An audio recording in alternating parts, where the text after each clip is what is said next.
बिस्मिल्लाहिर्रहमानिर्रहीम। अस्सलाम वालेकुम नादरीन, आप यूट्यूब चैनल देख रहे हैं, मैं इमरान खान हूँ। नादरीन, दो खबरें हैं मैं आपके सामने रखूँगा, आपको आइडिया हो जाएगा ये पाकिस्तान एक्चुअली किस निज़ाम को सर्व कर रहा है और किन लोगों के लिए ये मुल्क इस वक्त जन्नत बना हुआ है और किन लोगों के लिए ये मुल्क इस वक्त जहन्नुम बना दिया गया है। पहली खबर मैं आपको बताता हूँ, ये गुजरावाला से खबर है और इंतहाई अफसोसनाक खबर है। गुजरावाला के एक रिहायशी जिनका नाम अनवर साहब है, ये अनवर नामी शख्स जो है, इसको बिल आ जाता है बिजली का 3,800 रुपये। अब इसकी कैपेसिटी नहीं है ये बिल अदा करने की। ये शख्स बिल अदा नहीं कर पा रहा था, इसके बाद इतने इजाफी पैसे नहीं थे और ये बहुत थोड़ी सी बिजली इस्तेमाल करने वाला घर है, तो पंखा वंखा चलाते हैं बस, इससे ज़्यादा नहीं है। इनका घर जाके आप देखें तो आपको आइडिया हो जाएगा, बहुत ही गरीब लोग हैं। तो अनवर को 3,800 रुपये बिजली का बिल आ गया, ये बिल अदा नहीं कर पाया तो इसका मीटर उतार कर वापडा वाले ले गए। मीटर उतार कर ले गए और घर की बिजली बंद कर दी कि जनाब बिजली के बगैर गुजारा करो, वरना बिल जमा करवाओ पहले और जुर्माना जमा करवाओ। इन्होंने अपना गुजारा करने के लिए, गर्मी बहुत ज़्यादा है, शदीद गर्मी है, घर में बच्चे भी हैं, फैमिली है, तो इसलिए इन्होंने अपने हमसायों से एक तार ले ली बिजली की और वो बिजली के ज़रिए इन्होंने अपना पंखा चला लिया। अब उसके बाद यहाँ पे छापा पड़ता है और दोबारा जो बिजली के महकमे वाले हैं वो आते हैं और आकर बिजली चोरी का एक मुकदमा दर्ज कर लेते हैं। पुलिस आती है, जो वालिद है अनवर, उसे गिरफ्तार करके ले जाती है और 28 तारीख को मुकदमा दर्ज हुआ गैपको में और फिर उठाया और उठा के इसके जो घर का बड़ा है अनवर, उसको गिरफ्तार करके ले गए और 30,000 रुपया जुर्माना कर दिया। कुछ लोग कह रहे हैं जी 50,000 रुपया जुर्माना कर दिया कि जनाब पहले जुर्माना अदा करोगे फिर तुम्हारे बाप को हम थाने से छोड़ेंगे। उसके ऊपर बहुत सख्ती की, इसके बेटे को पकड़ा, उसे धमकाया। बेटे का नाम है फराज, ये इकलौता बेटा है इस वालिद का, अनवर का। और फराज जो है उसके ऊपर इतना दबाव डाला कि तुम पैसे दोगे तो तुम्हारे बाप को छोड़ेंगे, वरना तुम्हारे बाप को अंदर ही रखेंगे। फराज जो है वो पैसों के लिए मारा मारा फिरता रहा। इसने बड़ी कोशिश की कि अपने वालिद को जो है वो पुलिस के चुंगल से आज़ाद करवा ले। ना ये बिजली का बिल अदा कर सकते थे, ना ये जुर्माना अदा कर सकते थे। तो फिर फराज ने तेज़ाब पी लिया और तेज़ाब पीकर खुदकुशी कर ली। ये सारी बात खुल गई। इसकी खुदकुशी के बाद ये है जनाब एक पाकिस्तान, आम आदमी का, गरीब आदमी का पाकिस्तान। अगर वो 3,800 रुपये बिल अदा नहीं करेगा तो उसे निशाने इबरत बनाया जाएगा, मुकदमा दर्ज करके जेल में डाला जाएगा, मीटर उतार कर ले जाएंगे और उसे गर्मी में ज़िंदगी गुजारने पर मजबूर किया जाएगा। आम आदमी है ना, इसके लिए कोई मुराद नहीं है, कोई सब्सिडी नहीं है, कोई इसके लिए हकूक नहीं है। आम आदमी का पाकिस्तान ये है। अंदाज़ा करें आप कि कितना परेशान किया होगा उस नौजवान को इस निज़ाम ने कि उसने खुदकुशी कर ली कि यार मेरा बाप ऐसे तो छूट नहीं सकता। कितनी बेबसी है उसकी, कितनी बेबसी है उसकी। और ये वो लोग हैं जिनसे वादा किया गया था कि 300 यूनिट तक बिजली, वो शक्लें याद है ना आपको, मेकअप वाली शक्लें, बिलावल की बहन की, मरियम की, ये बाकी सारों की, ये हमजा की, ये सारे वादे करते थे जाके जलसों में खड़े होकर दोनों खानदान कि 300 यूनिट तक बिजली हम मुफ्त देंगे। आपका बिल आया करेगा, उसके ऊपर लिखा हुआ करेगा कि आपका बिल हुकूमत ने अदा कर दिया। ये वाली नौसरबाजियां करके ये इक्तदार में आए और जिन लोगों पे ये इक्तदार में आए उनके साथ आज क्या कीड़ों मकोड़ों वाला सलूक कर रहे हैं, कितना जुल्म और जबर हो रहा है। पाकिस्तानियों को इस जुल्म के खिलाफ खड़े होना पड़ेगा, आज नहीं तो कल। गरीब आदमी को इन्होंने पीस कर रख दिया। अमीर आदमी की हालत क्या है, जरा ये हफीज पाशा साहब का स्टेटमेंट आप सुनिए। और ये स्टेटमेंट जो है ये कोई ऐसे नहीं है कि यहां से उठाया और जो दिल किया वो बोल दिया, नहीं। ये स्टेटमेंट आता है बैनुल अक़वामी इदारों की रिसर्च के बाद। ये आदादोशुमार जो हैं ये मुसद्दका आदादोशुमार है जो वो बताते हैं। वो ये कहते हैं कि 3 साल पहले तक पाकिस्तान के अंदर जो ज़खायर थे हुकूमत के वो 17 अरब डॉलर्स तक थे, लेकिन पाकिस्तान में पैसे का एक बड़ा हिस्सा खर्च कर दिया जाता है अशराफिया पे। जो पैसा वो बता रहे हैं 4,500 अरब सालाना मुराद दी जाती हैं और ये मुराद किनको मिलती है? बड़े बड़े जागीरदारों को, जो अलीट तबका है, फौजी अलीट, बड़े बड़े फौजी अफसरान, ये उनको जाती है मुराद। बड़े बड़े बिजनेसमैन, ताजर और बड़े ब्यूरोक्रेट्स, ये इनको सारी की सारी मुराद जाती हैं और ये अमाउंट है 4,500 अरब सालाना। ये हफीज शेख साहब बता रहे हैं। एक तरफ 3,800 रुपए, एक तरफ 4,500 अरब सालाना। उधर जान चली गई एक आदमी की और इधर इनकी मौजें ही खत्म नहीं हो रही। इनके कंट्रोल में निज़ाम है तो ये सारे निज़ाम के ज़रिए से अपने लिए मुराद और फ़ायदे निकालते रहते हैं, घरते रहते हैं। तो मौजें लगी हुई हैं अशराफिया की इस मुल्क के अंदर। और गरीब आदमी को ये कीड़े मकोड़ों की तरह रखते हैं और कहते क्या है कि जनाब नहीं, हम तो अवाम के साथ हैं, हमारे दिल अवाम के साथ धड़कते हैं, हम तो अवाम के लिए जीते मरते हैं। मियां साहब जनाब मीटिंग से उठकर चले गए जब पेट्रोल की कीमत बढ़ी, जब बिजली महंगी करने की बात आई तो मियां साहब नाराज हो गए। भाई किधर नाराज हो गए? वहीं बैठा हुआ है, वही बात कर रहा है। ये सारे रल के कौम का खून चूस रहे हैं और कुछ नहीं। नाजरीन, यहां पे एक और मेरे पास खबर आई है और इसके साथ ही जुड़ी हुई है। लंडे में जो कपड़े मिलते हैं ना, पाकिस्तान के हर शहर के अंदर ये लंडा बाजार है। बाहर से जो कपड़े लोग इस्तेमाल करके फेंक देते हैं वो सस्ते में मिल जाते हैं और लंडा बाजार के अंदर जो है वो कपड़े मिल जाते हैं, गरीब लोग जाते हैं, बहुत सस्ते वो खरीद लेते हैं। तो लंडे में आने वाला जो माल है उसके ऊपर टैक्स बढ़ा दिया गया। हुकूमत ने कहा गरीब आदमी को कोई चीज़ सस्ती नहीं मिलेगी, लंडे की मसनूआत के ऊपर टैक्स को बढ़ा दो। बढ़ाने का मकसद पता क्या होता है? दो मकसद होते हैं। एक तो ये यहां से हुकूमत पैसा बनाती है, दूसरा लंडे का माल महंगा होता है तो लोग मजबूरन जो है वो फिर नई चीज़ें खरीदते हैं और नई चीज़ें खरीदते हैं तो सनतकारों का, सरमायाकारों का फ़ायदा होता है। तो ये लंडे का माल महंगा कर दिया जो गरीब आदमी खरीदता है। स्पोर्ट्स कार, जो स्पोर्ट्स गाड़ियां हैं ना, कीमती गाड़ियां, बहुत कीमती गाड़ियां जो शशके के लिए अमीर लोगों के बच्चे खरीदते हैं, एलीट क्लास के बच्चे जो स्पोर्ट्स कार्स खरीदते हैं, उनकी ड्यूटी में 40% तक कमी कर दी गई एक खबर के मुताबिक। अब आप अंदाजा करें, यह पाकिस्तान का निजाम चल रहा है कि जो लंडे का कपड़ा गरीब आदमी पहनेगा उसे करो महंगा, जो स्पोर्ट्स कार अमीर आदमी का बच्चा चलाएगा उसे करो सस्ता। यह है जनाब पाकिस्तान के अंदर एक नहीं दो पाकिस्तान की वादे मिसाल। एक चीज और नाज़रीन मैं आपके सामने रखता हूं, पाकिस्तान के अंदर जो है वो LNG का एक बड़ा सीरियस इशू खड़ा हो गया है और ये इशू कंट्रोल नहीं हो रहा। इशू ये है कि पाकिस्तान ने जो मुआहदे किए, नवाज शरीफ साहब वगैरह ने, वो महंगी LNG के मुआहदे कर लिए और वो LNG पाकिस्तान कतर से मंगवाता है और वो LNG जो है वो इजाफी अब पाकिस्तान मंगवा रहा है। देखें ना, पाकिस्तान में फैक्ट्रियां बंद हो रही हैं, मिलें बंद हो रही हैं, तो ये गैस कहाँ इस्तेमाल होगी? अब ये जो इजाफी LNG है ये पाकिस्तान के लिए दर्द सर बन गया है। हुआ ये है कि पाकिस्तान को इंपोर्ट शुदा इजाफी LNG के मसले का सामना है, खपत नहीं है, उसके बाद कतर से खरीदी गई 3 इजाफी LNG शिपमेंट्स इस वक्त मौजूद हैं और इजाफी गैस के मसले का अगर कोई हल पाकिस्तान ने ना निकाला तो जो गैस पैदा करने वाली कंपनियां हैं उन्हें लगभग 38 करोड़ डॉलर्स यानी तकरीबन ये 100 अरब रुपया बनता है, तो 100 अरब रुपए का उन्हें एक साल में नुकसान हो जाएगा, यानी सालाना नुकसान 100 अरब रुपए का है। ये नाज़रीन इन्होंने पाकिस्तान के साथ किया है। ये खबर जो है वो ये दुनिया न्यूज़ ने भी छापी है और देखें ना, इन्होंने इजाफी LNG मंगाई थी, इन्होंने पाकिस्तान में बड़ी फैक्ट्रियां लगेंगी, ये होगा वो होगा। इमरान खान साहब के दौर में तो चल रही थी, फुल कैपेसिटी पे सारी फैक्ट्रियां चल रही थी, तो वो इतना ज़बरदस्त तरीके से प्रोडक्शन हो रही थी कि ये सारी गैस इसकी खपत हो सकती थी। आज क्या है, ज़्यादातर फैक्ट्रियां बंद हो गई हैं, मिलें बंद हो गई हैं, गैस का इस्तेमाल नहीं है, आपने पहले से बुक की हुई है, वो गैस आके आपके पास पड़ी हुई है, अब आप उस गैस का क्या करेंगे? क्या करेंगे उस गैस का? आपके पास तो इस्तेमाल ही कोई नहीं है।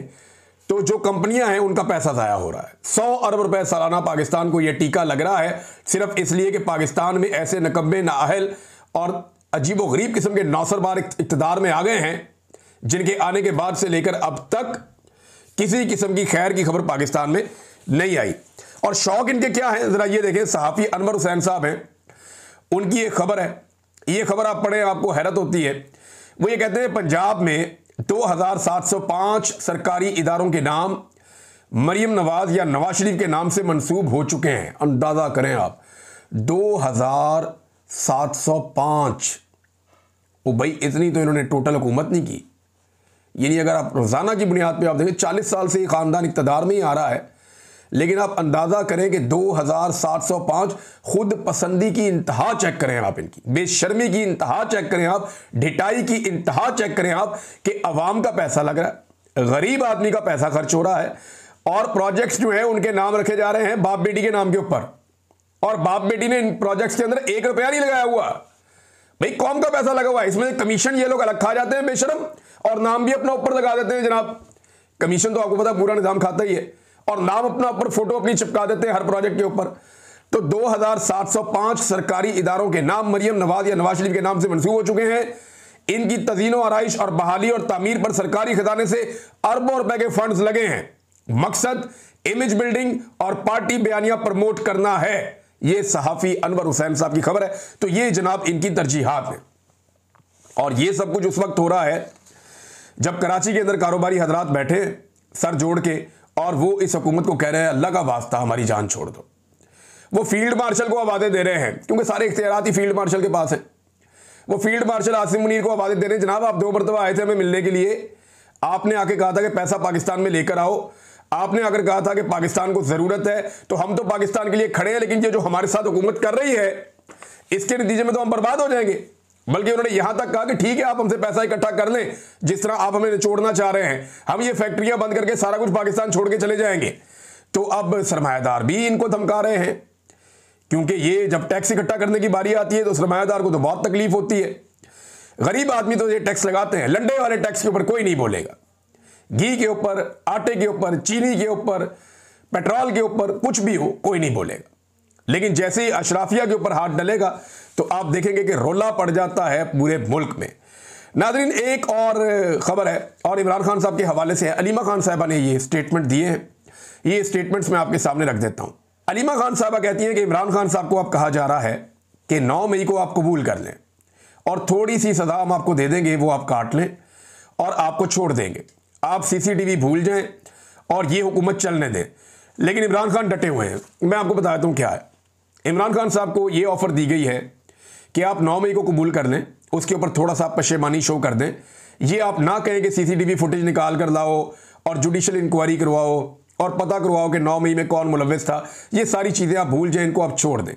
आप एक काम करें, आप इनको तस्लीम कर लें, हम आपको एक सज़ा दे देंगे, जितना अरसा आप जेल में रहे हैं वही आपकी सज़ा हो जाएगी और फिर आपकी रिहाई हो जाएगी। तो विन विन सिचुएशन हो जाएगी एस्टेब्लिशमेंट के लिए भी, क्योंकि एस्टेब्लिशमेंट ने ये सारा खेल खेला हुआ है। तो इमरान खान साहब डटे हुए हैं, वो नहीं मान रहे, लेकिन इसमें रिहाई मिल जाती है ना उन्हें। अगर 2 साल की सज़ा होती है इमरान खान को, 2 साल से तो वो पहले ही जेल में है, 2 साल से तो वो पहले ही जेल में है। अगर 2 साल की या 3 साल की सज़ा हो जाती है तो इमरान खान साहब तो फौरी तौर पर रिलीज हो जाएंगे, लेकिन उसके लिए उन्हें 9 मई तस्लीम करना पड़ेगा, जो इमरान खान साहब नहीं कर रहे। अलीमा खान ने यह भी बताया कि पाकिस्तान तहरीक इंसाफ की क़यादत ने बड़ा ज़बरदस्त प्लान तैयार किया है। 10 मुहर्रम उल हराम के बाद उसका ऐलान होगा एहतजाजी तहरीक के हवाले से, और मैंने आपको पहले बताया कि अब पूरे पाकिस्तान के अंदर एहतजाजी तहरीक चलाने जा रहे हैं। अगर पाकिस्तानियों ने, क्योंकि पाकिस्तानियों ने बहुत बर्दाश्त कर दिया ना, 70 साल से बर्दाश्त करते चले आ रहे हैं और ये 3 साल के अंदर तो बर्बरियत की इंतहा कर दी गई है, तो पाकिस्तानियों ने इतना बर्दाश्त कर दिया। अब पाकिस्तानियों के पास एक मौका है, अगर सारे पाकिस्तानी अपने घरों से बाहर निकल आए, सारे पाकिस्तानी, अगर सारे पाकिस्तानी, मैं अगर का लफ्ज़ इसलिए इस्तेमाल कर रहा हूं कि पाकिस्तानियों का पता कोई नहीं होता, निकल आए तो निकल आए, ना निकले तो ना निकले। अगर सारे पाकिस्तानी अपने घरों से बाहर निकल आए और 3 दिन तक के लिए सब कुछ जैम कर दिया, यानी आप अपने अपने घरों के बाहर आकर बैठ गए हैं, तो कोई आपको ज़बरदस्ती आपके घर के अंदर तो नहीं घुसा सकता। आपके घर के बाहर जो भी शारा है, जो भी सड़क है, आप वहां आकर बैठ गए, सारा निज़ाम रुक जाएगा। अगर आप सारा निज़ाम रोक देते हैं तो ये एस्टेब्लिशमेंट आपके पैरों में गिर जाएगी और आपसे कहेगी बताएं हम क्या करेंगे, आप राजी हो जाएंगे। फिर कौम अपनी बात मनवा सकती है, अपना मैंडेट वापस ले सकती है। ये एक आखिरी ऑप्शन है, एक तगड़ा ऑप्शन है। और सड़कों के ऊपर इमरान खान साहब ने कहा था फैसला होगा, क्योंकि अदालतों से कोई उम्मीद नहीं है, पार्लियामेंट से कोई उम्मीद नहीं है। हालात ये हैं कि पहली मरतबा तारीख में ये हुआ, ऐसा कभी डिक्टेटर्स के दौर में नहीं हुआ। ऐसा तो बदतरीन डिक्टेटर्स ने भी नहीं किया जो इस मरतबा ये पंजाब हुकूमत कर रही है। स्पीकर पंजाब असेंबली जो है वो जाते हैं मलिक अहमद खान और जाकर चीफ इलेक्शन कमिश्नर को मिलते हैं, बाहर निकलकर मीडिया को बताते हैं कि जनाब ये 26 लोग जिनको मैंने निकाला है असेंबली से, जिनकी मैंने मुअत्तली की है, इनको हम अब पक्का फारिग करने जा रहे हैं, ये MPA नहीं रहेंगे, इनके खिलाफ रेफरेंस दायर कर रहे हैं इलेक्शन कमीशन ऑफ पाकिस्तान में। बजट के मौका पर एहतजाज होना हमेशा से एक रवायत है और सारी पॉलिटिकल पार्टीज एहतजाज करती हैं बजट के मौका पर, लेकिन क्योंकि मरियम नवाज की किसी किस्म की वो तरबियत नहीं है ना सियासी, तो वो तनकीद बर्दाश्त नहीं कर सकती, तो वो इसको दिल पे ले गई है कि जी मेरे ऊपर तनकीद हो गई, मेरी मौजूदगी में मेरे खिलाफ नारे लग गए, तो अब वो कह रहे हैं जी 26 अरकान जो है इनको हमने इनकी रुकनीत ही फारिग करवा देनी है, इनके हल्कों में हमने दोबारा इलेक्शन करवा देने, तो इस चक्कर में पड़ गए। ऐसा कभी डिक्टेटर्स के अदवार भी नहीं हुआ जो घटिया हरकतें ये लोग कर रहे हैं। इमरान खान साहब ने भी ताजरों की तरह या डोनाल्ड ट्रंप की तरह वही बात की अपनी बहन से। उन्होंने कहा जी कि आखिरी जो इमरान खान साहब ने मुलाकात की है उसमें उनकी बहन ने बताया कि इमरान खान ने कहा बात करनी है तो जाके फील्ड मार्शल से बात करो। शहबाज शरीफ के पास कोई इख्तियार नहीं है, सारे इख्तियारात फील्ड मार्शल के पास हैं, उससे जाके बात करो और मुल्क की खातिर बात करने के लिए मैं तैयार हूं, मुझे कोई डील नहीं चाहिए। देखिए, पहले दिन से इमरान खान साहब एक बात करते हैं कि डील नहीं चाहिए, मैं कोई डील नहीं करना चाह रहा, मुझे जेल में रखना रख लो। इमरान खान ने खुद कहा कि मुझे कैद ज्यादा अजीज है गुलामी से, यानी मैं तुम्हारी गुलामी करूं इससे बेहतर है कि मुझे तुम कैद में डाल दो, मुझे कैद ज्यादा बेहतर लगती है गुलामी की निस्बत। ये तो इमरान खान का विजन है, खुलकर वो ये बात करते हैं। लेकिन वो बात क्यों करना चाहते हैं? बात इसलिए करना चाहते हैं, मुल्क का पट्टा बैठ गया है, मुल्क का बेड़ा गर्क इन्होंने कर दिया। एक के बाद एक प्रोजेक्ट पाकिस्तान में बंद होता चला जा रहा है। हफीज शेख के आप स्टेटमेंट सुने, आप हैरान हो जाएंगे, जो पाकिस्तान को तबाह बर्बाद इन्होंने कर दिया पिछले 3 साल के अंदर। पाकिस्तान के खजाने को बर्बाद कर दिया, पाकिस्तान में इंडस्ट्री को तबाह कर दिया, पाकिस्तान के अंदर प्रोडक्शन रुक गई है, पाकिस्तान के अंदर सरमायाकारी नहीं आ रही, पाकिस्तान के अंदर सयाह नहीं आ रहे, पाकिस्तान के अंदर लोगों का एतमाद उठ गया है, पाकिस्तान से ब्रेन ड्रेन हो रहा है, लोग छोड़ छोड़कर पाकिस्तान बाहर जा रहे हैं। ऐसी बेशुमार चीजें, महंगाई का एक सैलाब और एक तूफान है, पाकिस्तान में डॉलर की कीमत कंट्रोल नहीं हो रही, पाकिस्तान के अंदर पेट्रोल की कीमत कंट्रोल नहीं हो रही, हर चीज इन्होंने तबाह बर्बाद कर दी है और ये वहां पहुंचा दिया है जहां से वापस आने में बहुत सारे साल लग जाएंगे। अभी आप कोई बहुत जबरदस्त किस्म का दिमाग भी लाकर बैठा दें ना, जो पूरा इस मुल्क के साथ मुखलिस हो, वो भी इस मुल्क को अवामी एतमाद के साथ या अवाम की मदद के साथ भी निकालने के लिए जोर लगाएगा ना, तब भी मुझे लगता है 10 साल लग जाएंगे। जहां पे इस मनहूस टोले ने, ये जो लोग आए हो ना, नौसरबाजों का टोला, जहां पे इन लोगों ने मुल्क को पहुंचा दिया, वहां से निकलने में, ऐसे गड़े में इन्होंने फेंक दिए, वहां से निकलने में भी बड़ा लंबा टाइम लगेगा। मेरे मुंह से जरा सख्त लफ्ज निकल जाते हैं नादरीन, मैं आपसे माजरत चाहता हूं। मैंने बहुत सख्त हालात देखे हैं, इस वजह से थोड़े से मेरे मुंह से कभी कभी सख्त लफ्ज निकल जाते हैं, मैं उसके लिए आपसे माजरत चाहता हूं। लेकिन आदमी जिन हालात से गुजरता है, आदमी उसी तरह का होता चला जाता है। बहरहाल इमरान खान साहब कह रहे हैं कि फील्ड मार्शल से बात की जाए, शहबाज शरीफ से बात ना करें, और शहबाज शरीफ से बात ना करने की वजह इमरान खान साहब यही बताते हैं कि उसके पास तो इख्तियारी कोई नहीं है। मैंने आपको बताया ना नादरीन, एक एक करके पाकिस्तान में चीजें बंद हो रही हैं। तो अब आप ये देखें ना, माइक्रोसॉफ्ट, ये भी पाकिस्तान को छोड़कर जा रही है कंपनी, बहुत बड़ी कंपनी है माइक्रोसॉफ्ट, हम सारे इस कंपनी को जानते हैं। माइक्रोसॉफ्ट पाकिस्तान को छोड़कर जा रही है, इसके बारे में जो खबर मेरे पास है मैं आपको पढ़ के सुना देता हूं। एक और बड़ी कंपनी का पाकिस्तान से जाने का ऐलान, और आईटी कंपनी माइक्रोसॉफ्ट का 25 साल बाद पाकिस्तान में अपनी सरगर्मियां बंद करने का फैसला। ये मुशर्रफ साहब के दौर में आई थी फिर, और अब ये अपनी सरगर्मियां बंद कर रहे हैं। इस पर आरफ अलवी साहब ने एक ट्वीट किया और उन्होंने एक वाकया बताया। उन्होंने कहा जी कि ये ऑपरेशन बंद करने का उन्होंने फैसला किया 2022 में फरवरी में, जब इमरान खान साहब की हुकूमत गिराई गई, तो उससे 1 माह पहले, 2 माह पहले बिल गेट्स ने पाकिस्तान का दौरा किया और मुलाकात की आरफ अलवी साहब से। वो ये कहते हैं मैंने उन्हें हलाल इम्तियाज़ से नवाजा भी, और दफ्तर के बाहर हम लॉन पे बैठे हुए थे, तो मैंने उनसे कहा पाकिस्तान में इन्वेस्टमेंट के हवाले से, तो उन्होंने बड़े एतमाद के साथ बताया कि इमरान खान साहब से हमने रब्ता करवा दिया है, और माइक्रोसॉफ्ट की CEO सत्या नडेला के दरमियान हमने कॉल का बंदोबस्त किया है। फिर उन्होंने मुझे कहा कि आप खामोश रहिए, बस सारी चीज़ें तैयार हैं, 2 माह के अंदर वज़ीर आज़म और मैं पाकिस्तान में माइक्रोसॉफ्ट की बड़ी सरमायाकारी का ऐलान करेंगे। ये बिल गेट्स ने उस वक्त कहा था, लेकिन फिर सब कुछ तेज़ी से नीचे की तरफ चला गया। फिर आरफ अलवी साहब कहते हैं कि रजीम चेंज होने के बाद सरमायाकारी का वादा ख़त्म हो गया। अक्टूबर 2022 तक माइक्रोसॉफ्ट ने अपनी तौसीक़ के लिए वियतनाम का इंतखाब कर लिया, पाकिस्तान को छोड़ दिया और वो वियतनाम चले गए। और पहले उन्होंने पाकिस्तान की हमायत की थी, लेकिन हमने वो मौका ज़ाया किया, पाकिस्तान में रजीम चेंज हो गया उसकी वजह से। और फिर हमारा जो हुनरमंद है वो बैरून मुल्क मुंतकिल हो रहा है, हमारी कुव्वत खरीद कम हो रही है। फिर वो एंड में कहते हैं जनाब वाहिद रास्ता के बातचीत करें, आप स्टेक होल्डर्स बैठें और बैठकर बातचीत करें। बहुत से लोग जानते हैं मौजूदा इंतजामात और इंतखाबी अमल से गहरी मायूसी हुई है पाकिस्तानियों को, और पाकिस्तानी ये समझते हैं कि इस बहरान से निकलने का वाहिद रास्ता जो है वो बातचीत है। ये आरफ अलवी साहब बता रहे हैं कि एक दौर था कि पाकिस्तान के अंदर आ रहा था सारा कुछ, माइक्रोसॉफ्ट चीज़ें लेकर आ रहा था, आज वो बंद करके जा रहे हैं। ये भी पाकिस्तान को दिन देखना पड़ना था और पाकिस्तान ये दिन देख रहा है। नाज़रीन, ऐसा लगता है कि अमेरिका को शायद कोई यकीन दहानी करवाई गई है या कुछ यकीन दहानियाँ करवाई गई हैं। सेनेटर मुश्ताक कहते हैं कि there is no such thing as a free lunch, कि मुफ्त में खाना कोई नहीं खिलाता। डोनाल्ड ट्रंप ने खाना खिलाया था। ऐसा लगता है कि पाकिस्तान की जानिब से कुछ यकीन दहानियाँ करवाई गई हैं। फिर फौरी तौर पे देखें ना, उजलत के अंदर पाकिस्तान ने नोबेल पीस प्राइज़ के लिए डोनाल्ड ट्रंप का नाम नामजद कर दिया। फिर बड़ी उजलत के अंदर पाकिस्तानी वजीर जो है वो बार बार इब्राहिम अकॉर्ड के लिए जो है वो जहन साजी कर रहे हैं कौम की। इब्राहिम अकॉर्ड का मतलब है इसराइल को तस्लीम करना। तो पाकिस्तान के जो वफाकी वजीर हैं वो कौम की जहन साजी कर रहे हैं इसराइल को तस्लीम करने के हवाले से। तो ऐसा महसूस होता है कि शायद अमेरिका को कोई यकीन दहानी करवा दी गई है। इसके ऊपर सेनेटर मुश्ताक ने एक बड़ा डिटेल किस्म का जो है वो तहरीर भी एक लिखी है। वो ये कहते हैं कि फार्म 47 की शहबाज कबीना के वज़रा तसलसल से पाकिस्तान मीडिया पर बैठकर अब्राहम अकॉर्ड और 2 रियासती हल की बातें कर रहे हैं। ख्वाजा आसिफ और अब राना सनाउल्लाह बरास्ता अरब ममालिक तुर्की और सऊदी अरब की आड़ लेकर इसराइल के वकील बन गए हैं। अच्छा, वो ये कहते हैं इन लोगों ने सिर्फ इब्राहिम अकॉर्ड का नाम सुना है, इसको पढ़ा भी नहीं होगा।